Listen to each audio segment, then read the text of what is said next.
Hi guys, அஸ்ஸலாமு அலைக்கும். Welcome to Taha's kitchen. இன்றைக்கி தஹாஸ் கிச்சனில் என்ன செய்ய போகிறோன்னா மத்தி மீன் மசாலா தான் செய்ய போகிறோம். வாங்க எப்படி செய்கிறது பார்க்கலாம். 1 கிலோ மத்தி மீன் வாங்கியிருக்கேன்.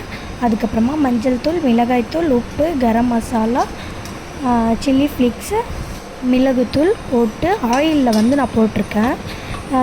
நம்ம தேங்காய் எண்ணெயில் கூட போட்டுக்கலாம். அப்படி இல்லைன்னா நம்ம குக்கிங் ஆயிலில் கூட நம்ம போட்டுக்கலாம். போட்டு நல்லா மிக்ஸ் பண்ணிட்டு இந்த மாதிரி மேக்னேட் பண்ணிட்டு ஒரு 5 நிமிஷம் 10 நிமிஷம் வைக்கணும். நான் 1/4 மணி நேரம் வச்சுருந்தேன்.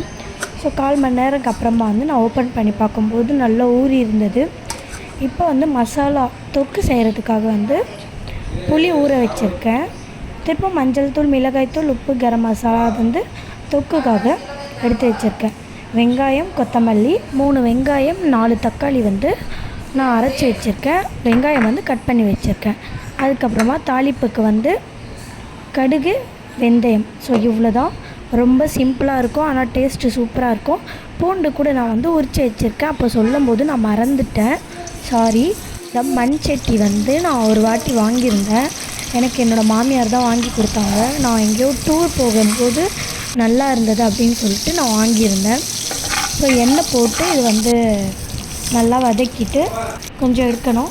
கொஞ்சம் லைட்டாக ஃப்ரை பண்ணி நம்ம எடுத்துடணும். எடுத்த உடனே அதே எண்ணெயில் கடுகு, வெந்தயம், பூண்டு, வெங்காயம், ஸோ இதெல்லாம் போட்டு நல்லா மிக்ஸ் பண்ணிட்டு இது நல்லா வதங்கணும். இது வதங்கின பிறகு கருவேப்பிலை போட்டு நல்லா வதக்கிட்டு நம்ம எடுத்து வச்சுருக்கலையா மசாலா, ஸோ இந்த மசாலாலாம் போட்டு நல்லா மிக்ஸ் பண்ணணும். மிக்ஸ் பண்ணிட்டு இது ரா ஸ்மெல் போகிற வரைக்கும் நம்ம நல்லா மிக்ஸ் பண்ணிட்டு தக்காளி போடணும். தக்காளி போட்டு நல்லா மிக்ஸ் பண்ணணும். ஸோ இந்த தக்காளி போட்டு நல்லா வேகிற வரைக்கும் புளி நம்ம கரைச்சி வச்சுக்கலாம். ஸோ புளி கரைச்சி வச்சு இந்த புளி கூட இதிலே சேர்த்து நம்ம போட்டு நல்லா கொதிக்க விடணும். இது தண்ணி மாதிரி இப்போ இருக்குது. பட் நம்ம மீன் போடும்போது கிரேவி கன்சிஸ்டன்சிக்கு வரும். ஸோ அந்த மாதிரி இருக்கும்போது நம்ம இப்போ மீனை போட்டுடலாம்.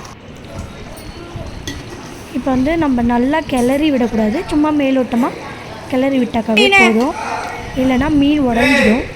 இது வரைக்கும் நம்ம கிளறி விட்டே இருக்கலாம். இது பார்க்கும்போதே டெம்டிங்காக இருக்குல்லங்க, சாப்பிட்ணுன்னு சொல்லிட்டு நீங்கள் ஒரு வாட்டி ட்ரை பண்ணி பாருங்கள். நல்லா இருந்துச்சுன்னா கமெண்ட் பண்ணுங்கள்.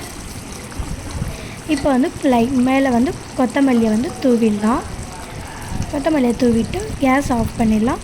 தாஹாஸ் கிச்சனுக்கு லைக் பண்ணுங்கள், கமெண்ட் பண்ணுங்கள், ஷேர் பண்ணுங்கள், சப்ஸ்கிரைப் பண்ணுங்கள். அஸ்ஸலாமு அலைக்கும்.